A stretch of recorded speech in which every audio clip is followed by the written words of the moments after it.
Bonjour mes chers abonnés, aujourd'hui on va préparer ensemble ces petits gâteaux marbrés délicieux, faciles et rapides à faire, sans four. On va passer tout de suite aux ingrédients. Nous avons besoin de 500 g de cacahuètes. Moi je les ai prises, je les ai passées au four jusqu'à ce qu'ils prennent cette couleur là. On les a nettoyer, enlever la peau. Moi, j'enlève pas toute la peau ici. J'ai laissé quelques-uns avec la peau. J'aime bien, je trouve que ça donne de la couleur ainsi que le goût. J'ai aussi 100 g de sésame, 50 g de noix de coco, 3 cuillères à soupe de sucre glace et 2 cuillères à soupe de cacao. Là, j'ai le cacao à 32%. J'ai du miel, à peu près 3 cuillères à soupe, et le beurre de cacahuète, 2 cuillères à soupe. Et j'ai ici une boîte de Nestlé que j'ai fait cuire à la cocotte à peu près 40 minutes pour que ça nous donne cette couleur comme ça, un peu caramélisée. J'ai 200 g de chocolat blanc ainsi que 200 g de chocolat noir. Moi ici j'ai fait un mélange entre chocolat noir et chocolat au lait. Vous pouvez utiliser que chocolat au lait ou que chocolat noir, ça dépend comment vous aimez le goût du chocolat. Je vais passer mes cacahuètes au mixeur. Il faut qu'ils soient moyennement moulinés.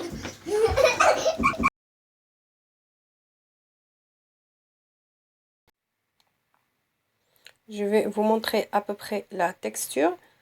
Ça doit être comme ceci, vous voyez.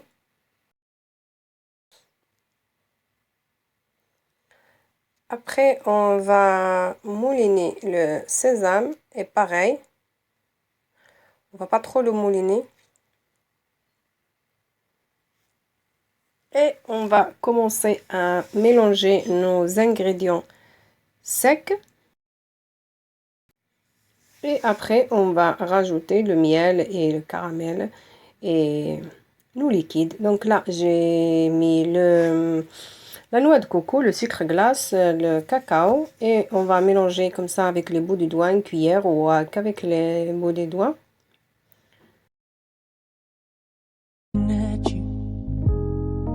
You're a pixel on a screen. Your animating principle is nowhere to be seen. Why am I lost in a loveless fantasy when somebody real is waiting out there for me? Why am I looking at you? I've enjoyed the years I've wasted, but the time has come to face the fact that none of what I see is true. So I'm gonna stop looking at you.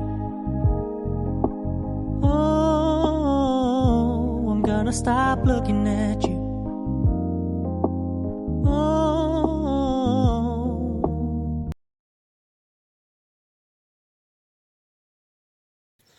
Voilà, notre pâte commence à se former. Là, moi, j'ai enlevé un quart de la préparation pour faire un autre motif de notre gâteau. Là, comme vous voyez, la pâte est bien formée. Il faut que ça se tienne. Comme ça, on n'a pas de problème au moment de la découpe. Il faut que vous formez des boules comme ça et que la pâte reste bien collée.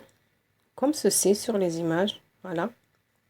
Après, on va prendre notre plat rectangle au carré, comme vous le souhaitez.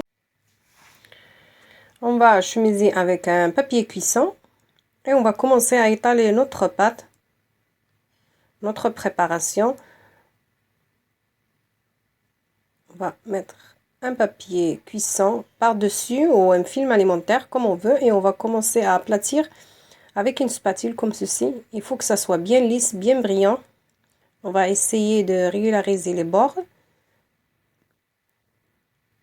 Et on va faire fondre notre chocolat noir au bain-marie ou au micro-ondes, comme vous voulez. Moi, je préfère au micro-ondes. On va rajouter 2 cuillères à soupe d'huile. On le mélange bien, comme vous voyez. Notre chocolat, il est assez brillant. et on va l'étaler sur toute la surface de notre gâteau. Une fine couche, on n'a pas besoin d'une couche épaisse. On va le lisser avec une spatule et on va le mettre de côté. On va le laisser refroidir à peu près 1 heure. C'est mieux de le laisser refroidir à température ambiante, parce que si vous le mettez au frigo, après quand vous allez le sortir au moment de la découpe, le chocolat il va vite fondre et il risque de se casser. Donc c'est mieux de le laisser refroidir à température ambiante. On va bien le lisser comme vous voyez. Et on se retrouve tout de suite après.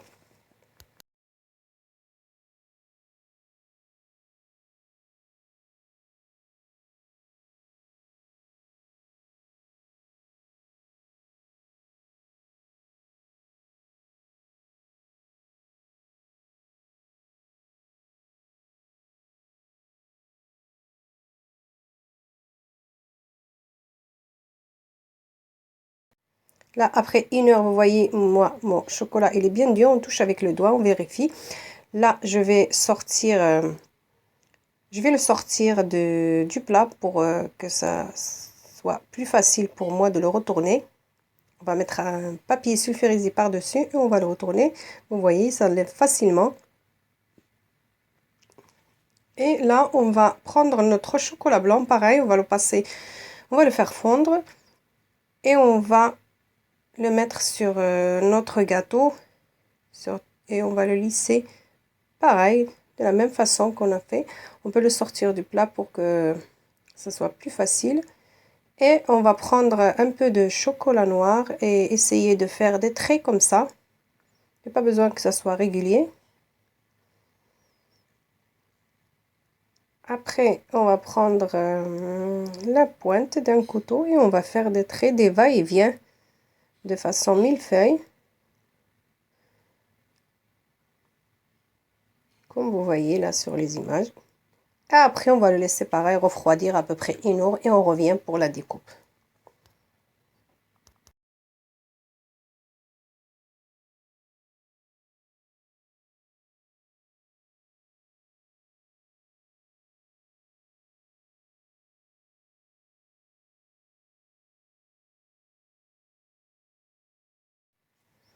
Voilà, mon gâteau est bien dur, mon chocolat est bien dur, pardon.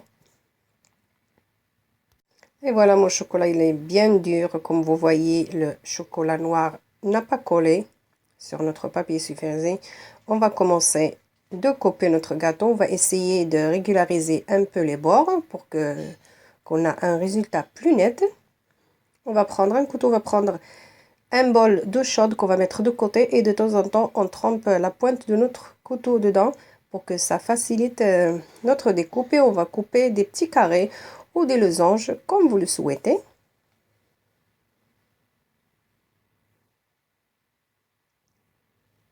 On peut prendre une règle ou un gabarit pour que ça soit bien régulier, mais moi, ça ne me dérange pas vu que ça va être vite mangé.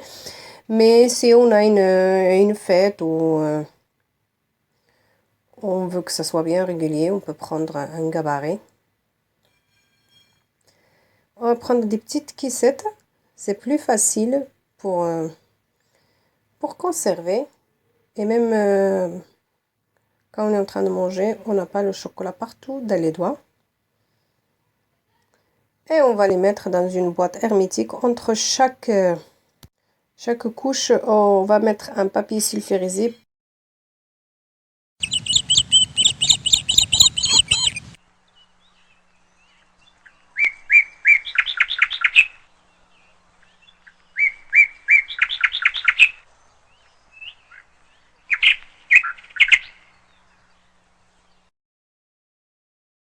On va les mettre, comme je vous ai dit, dans des petites caissettes en papier.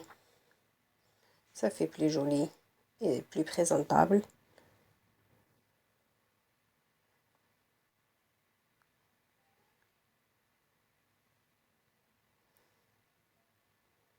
Donc voilà, ma recette est finie, mes petits marbrés, les voilà. J'espère que vous allez les tester. Si vous aimez, n'oubliez pas de me laisser des likes et des commentaires.